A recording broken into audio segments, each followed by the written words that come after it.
The DOJ filed a formal submission wanting to revoke FTX founder Sam Bankman-Fried's bond and move him to prison ahead of his October trial on allegations he repeatedly tried to influence with witness testimony. Sorry to see you go, Sam. Anyway, joining us now to discuss is CoinDesk Global Policy and Regulation Managing Editor Nick Day, who is also the editor of the most important advancement of civilization since cave paintings. That's CoinDesk State of Crypto newsletter. Good morning, Nick. Good morning. So happy Monday. And of course, the prosecutors in the DOJ, from the DOJ are alleging. What kind of allegations are they making here as they submit to the judge regarding that viewer of ours, Sam Bankman-Fried? Not all of our viewers are accused of this kind of level of stuff, to be sure. So far, yeah. We'll see. Yeah, no. So basically, the DOJ filed a written submission echoing largely their verbal claim or their verbal request from Wednesday's hearing, where they said that Sam Bankman-Fried had, now on at least two different occasions tried to influence witness testimony, and therefore they're trying to revoke his bond and remand him into custody ahead of his trial in October. The defense has until tomorrow to provide a response, and we'll see what they say. But so far in court, they've said that they don't believe that Bankman-Fried has gone so far as to try and intimidate witnesses. They're claiming that he's merely trying to defend his reputation. And they're also saying that having him locked up would make it a lot more difficult to organize his defense, although prosecutors in Friday's filing didn't seem particularly impressed by that argument.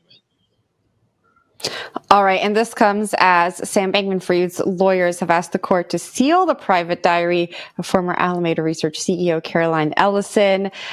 What's the data telling us? How might this turn out? Honestly, that is a good question. So, obviously, Inner City Press's Matthew Russell Lee has already filed to unseal that diary, saying basically in the filing that this has already been shared with at least one news outlet, so it doesn't make sense to seal it from other news outlets. We'll see how the judge feels about that argument, but it seems to me, in my uneducated opinion, that there's a certain logic to that. The bigger part, to me at least, is, in court, the defense said that the New York Times had only seen one or two pages of this diary, of these documents. And in Friday's filing, the prosecutor said that they had actually been sent 8 pages, and we're told that the New York Times only saw portions of it, but they don't know which portions, and they haven't even received the original version of this document, so they're asking for that as well. All right, hypothetically, this is kind of confusing because it's like, all right, you have a guy, like, let's say you have somebody who submits a diary to a newspaper. Does it make sense to then turn around and go, let's keep it sealed? I'm kind of confused by that whole thing.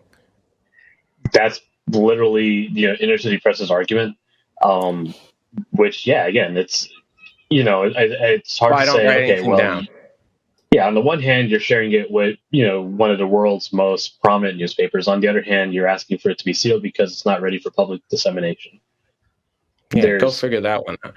Yeah, there's something there. All right. Well, timeline real quick. What's going on next? Yeah. So tomorrow the defense will have a chance to respond to Friday's filing, and then the DOJ will have one more chance to respond before Thursday.